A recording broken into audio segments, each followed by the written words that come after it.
sur le plateau d'Équipe Auto, c'est l'émission équipement d'atelier consacrée aujourd'hui aux compresseurs et aux réseaux d'air comprimé. Ce sont évidemment les forçats des ateliers, on leur demande beaucoup et parfois trop. Alors faisons la lumière sur les bonnes pratiques et donnons de bons conseils pour de bons achats avec nos invités en plateau. Hervé Guernet, vous êtes président de Guernet Compresseurs. Bonjour. Bonjour. C'est la deuxième fois que vous venez sur ce plateau, vous allez prendre un abonnement bientôt. Oui. À côté de vous, Christophe Meyer, Gardner Denver, la maison Comperluchard. Milwaukee dans le Wisconsin, vous êtes venu jusqu'à nous, vous avez l'accent cow-boy, dites-nous. Non, pas du tout. Merci de l'invitation. Satisfaction, messieurs, pour ces premiers jours de salon, Hervé Guernet? Oui, ça va pas mal. Ça va pas mal. Bon. Moi, je suis très content d'être porte de Versailles. C'est vrai? Oui. Oui. Qu'est-ce que ça ajoute pour vous? Paris. Paris, tout simplement, oui. Faut qu'on vende Paris. Ouais. Aussi. Ouais, bien sûr. Bon, alors on parle donc compresseur, vous l'avez compris, et réseau d'air comprimé. Tout d'abord, alors un compresseur, on l'oublie trop souvent au fond de l'atelier. Alors comment prolonger sa durée de vie? Comment s'en occuper? Est-ce qu'il faut s'en occuper? Tout d'abord, Christophe Meyer. Alors tout à fait, un compresseur, c'est ni plus ni moins que le poumon d'un atelier. Ouais. Vous enlevez le compresseur, un atelier de mécanique ou de carrosserie automobile ne peut pas travailler. Il faut du débit, il faut de la pression. Et ensuite, bien sûr, de la qualité d'air et ainsi de suite, on en parlera peut-être tout à l'heure. Mais ce qui se passe, c'est que c'est une machine qui est trop souvent oubliée au fond de l'atelier, comme vous le disiez si justement. Oui. Alors qu'avec un minimum de suivi, c'est un investissement qui peut tenir des années. Et en revanche, le point qu'on oublie, c'est que c'est aussi un des plus gros consommateurs d'énergie. Donc, en le choisissant bien, en le réglant bien, en limitant les fuites, on en parlera tout à l'heure certainement avec la société Prévost, eh bien, on limite la consommation d'énergie et c'est aussi un point très important actuellement.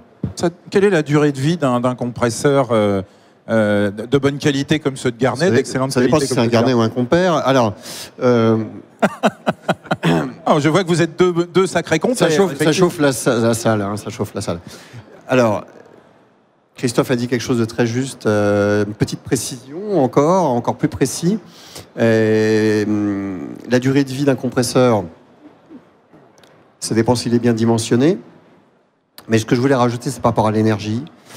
C'est quelque chose que je voulais dire aujourd'hui. Sur une base de 100%, l'énergie, c'est 70% du coût d'un compresseur. Ce que l'on va dépenser au fil des années?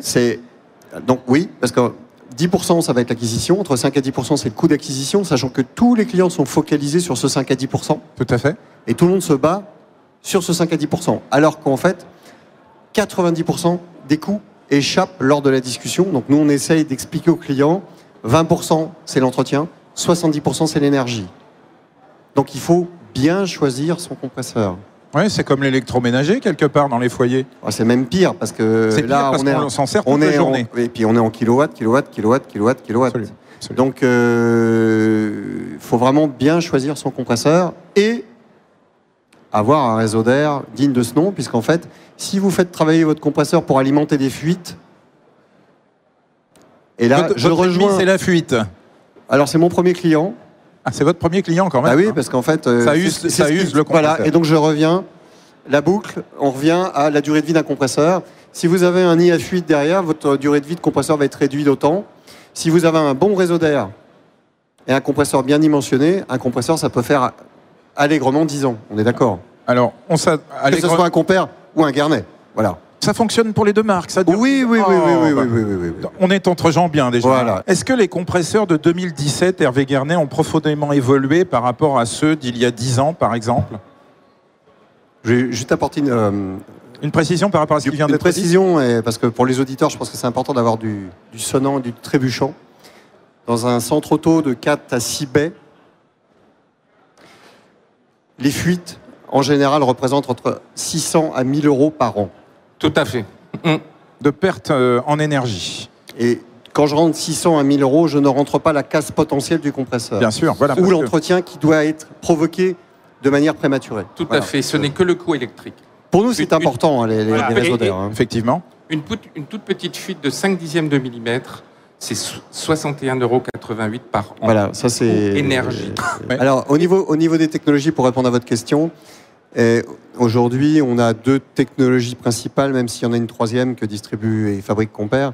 Il en parlera mieux que moi. Et il faut distinguer les compresseurs dits alternatifs, qui sont des compresseurs à piston, et les compresseurs rotatifs, qui sont des compresseurs à vis. Voilà. Gagné. Donc, je dirais qu'en 10 ans, ce qui a changé dans le paysage, c'est que le compresseur à vis a pris le pas sur le compresseur à piston. Parfois, de manière peut-être un petit peu exagérée, on a un petit peu trop vite enterré le compresseur à piston. Quel est l'avantage qui s'assimile plus au compresseur de notre grand-père qu'actuellement. Le compresseur à piston est un compresseur dit alternatif, donc qui va fonctionner de manière alternative. Oui. Si vous n'avez pas besoin d'avoir un régime continu d'utilisation d'un compresseur, il n'est pas nécessaire d'acheter un compresseur à vis, sachant qu'un compresseur à vis nécessite beaucoup plus de cycles d'entretien qu'un compresseur à piston, et surtout le coût est plus important au niveau des cycles d'entretien. Donc nous, avec Christophe, on aime bien les compresseurs à piston parce que c'est quelque chose de fiable, qui certes va faire un petit peu plus de bruit, parfois, même si les compresseurs sont insonorisés, ça peut faire un petit peu plus de bruit qu'un compresseur à vis. En nombre de décibels à peu près pour qu'on se rende compte. Un compresseur insonorisé, ça va faire 68-69 décibels. À piston? À piston. Et à vis? À vis, on est à peu près sur les mêmes valeurs. Mais le bruit n'est pas le même à l'oreille. Ouais, quand on va le mesurer, c'est la même chose, mais en fait, la sensation de niveau sonore n'est pas tout à fait la même. Ouais. C'est pas une catastrophe malgré tout. Non. Moins de 70 décibels, c'est pas énorme. Alors, c'est vrai que les compresseurs à piston existent également, majoritairement non insonorisés, et là, effectivement, on est plus dans des 85-90 décibels. D'où la nécessité de prendre des compresseurs à piston. D'accord. Insonorisés, pardon. Pour un réparateur ayant 3 baies de service, par exemple... Il n'est pas nécessaire d'acheter un compresseur à vis. Il n'est pas nécessaire. On a des calculs tout faits. On a des calculs tout faits. Si c'est un réparateur, un atelier automobile mécanique, on va partir sur 500 watts par employé. Si c'est de la carrosserie, on va partir sur 1500 watts. Donc on additionne, on a un petit coef de correction à l'arrivée si jamais il y a un peu plus de surconsommation. Et on arrive au nombre de kilowatts pour la totalité du centre. D'accord. Voilà. Et malheureusement, il y a eu un petit peu trop de compresseurs à vis de vendus. Et moi, j'ai une phrase... Surdimensionnement. Surdimensionnement. Et moi, j'ai une phrase toute faite dans l'air comprimé. C'est il n'y a pas de mauvais compresseurs, il n'y a que des mauvaises préconisations. Oui, certainement. Voilà. Oui. D'accord avec ça, entièrement Christophe Meyer? Oui, tout à fait. C'est un compresseur doit être bien installé. Le compresseur à piston a son application, le compresseur à vis a son application, sachant que nous avons, comme l'a dit Hervé Garnet il y a quelques instants, une troisième technologie, qui est le compresseur à palette, qui est rotatif aussi. En revanche, vous posez la question, et la très juste question, de l'évolution des compresseurs ces 10 dernières années. Bah oui, parce qu'effectivement, comme on le change tous les 10 ans globalement, est-ce qu'on va avoir beaucoup mieux pour peut-être moins de consommation énergétique? Alors, tout à fait. Vous avez mis le doigt sur l'information importante, c'est l'économie d'énergie. Oui. Notre métier, alors le compresseur en tant que tel n'a pas forcément évolué. Il a plus de rendement, il sera plus efficace, il mieux insonorisé, mieux insonorisé, ainsi de suite. Plus de débit, moins de consommation énergétique, donc on l'a dit. Mais ce qu'il y a, c'est que notre métier à nous a évolué, c'est-à-dire qu'on ne va plus conseiller un simple compresseur, on intègre l'ensemble de l'installation, depuis la production d'air jusqu'à l'utilisation, en regardant justement le réseau, en donnant également des conseils de préconisation, même si nous n'en vendons pas, mais on oriente vers des fabricants tels que Prévost. Et ce que nous faisons, c'est qu'on donne beaucoup de conseils d'économie. Et nous, l'équipe Gardner Denver, Compère, Luchard, nous sommes très très forts justement dans l'analyse chez les clients, c'est-à-dire on pose des enregistreurs, on les laisse travailler durant une semaine, on regarde le profil de consommation, et on analyse la production d'air. Un exemple, si vous avez un compresseur qui monte à 10 bars par exemple et qui se réenclenche à 8 bars, alors que dans le réseau on n'a besoin que de 7 ou de 6, chaque bar représente 7% de cours en plus. C'est une surconsommation qu'il faut absolument éviter avec une bonne préconisation, c'est ce que disait Hervé Garnet. Il n'y a que des mauvais préconisateurs finalement. Oui. Tout à fait. Et vous avez donc pour un compresseur habituel qu'on trouve dans une carrosserie déjà bien équipée avec quelques personnes, on va dire 6-8 personnes dans la carrosserie avec quelques mécanos. C'est un compresseur de 20 chevaux, 15 kW.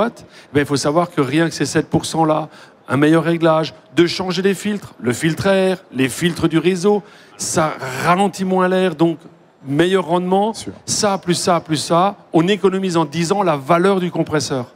Ah oui, d'accord, voilà. La valeur entière du compresseur. Bah oui, puisqu'on parlait de 5 à 10% consacrés au coût d'acquisition, 20% pour la maintenance et 70% pour l'énergie, quoi. Tout à fait. Qu'est-ce qu'on a gagné en 10 ans en consommation, en économie d'énergie sur les compresseurs? Alors, on a gagné sur les compresseurs de fonctionnement traditionnel, on a gagné de l'ordre de 5 à 7%. De 5 à 7%. Même des fois plus sur certains modèles. En On peut revanche, arriver à 10, on peut espérer. alors on peut arriver à bien plus que ça. Hein, si on prend le cas du réparateur ou du carrossier, ça fait 15 ans qu'il n'a pas changé. Pourquoi? Parce qu'il avait un bon compresseur, un Compère ou un Garnet, par exemple, et il avait un réseau d'air Prévost, donc il est au top. Bon, il a duré entre 10 et 15 ans. Maintenant, il faut qu'il se rééquipe. Il peut espérer faire 10% d'économie. Mais même plus s'il a oublié de changer ses filtres réseau qui sont encrassés, même plus s'il a l'installation elle est mal ventilée, donc le compresseur aspire de l'air chaud, et ainsi de suite. Mais il y a une technologie qui s'est rajoutée qui est moins présente encore dans tout ce qui est atelier de réparation automobile, c'est la technologie de la vitesse variable, c'est-à-dire que le compresseur adapte sa production à la consommation d'air. Le souci, c'est que ça, c'est nouveau. Non, ça fait des années que ça existe. Ça fait des années, principalement en industrie. Oui, c'est principalement en industrie, mais on sait que ce qui arrive en industrie pour les fortes puissances, année après année, vient dans les puissances inférieures. Et là, dans le domaine de la réparation automobile, où la rentabilité n'est peut-être pas immédiate, mais si l'énergie augmente un petit peu en termes de coût, ben la rentabilité, elle sera là. Pour l'instant, c'est pas encore tout à fait rentable, mais ça peut venir très rapidement. D'accord. Et on parlait juste en une seconde, hein, après on redonnera la parole à Prévost, les palettes, la troisième technologie, ça sert pour qui et pourquoi? Alors, c'est une technologie qui est rotative, que nous avons depuis des années en développement et en vente. C'est un compresseur rotatif très fiable, qui débite à peu près la même quantité d'air qu'un compresseur à vis, il faut le savoir, mais il est un peu plus compact, et surtout, il accepte des conditions ambiantes moins favorables. La poussière, la température, moins d'entretien, il accepte tout ça plus facilement. Voilà. Moi, je trouve que ce qui a beaucoup changé sur les 10 dernières années, c'est justement le soin que les clients apportent avec nos préconisations communes tous ensemble. Absolument. C'est notre travail de professionnel de leur dire faites attention à vos outils. Donc, il faut traiter l'air. Et ce qui a beaucoup changé dans les garages aujourd'hui, dans le métier de l'automobile en général, ils ont compris qu'il fallait mettre un sécheur, un réseau d'air pour traiter l'air comprimé. Ça, c'est nouveau, je trouve. Plus même que la technologie sur les 10 dernières années.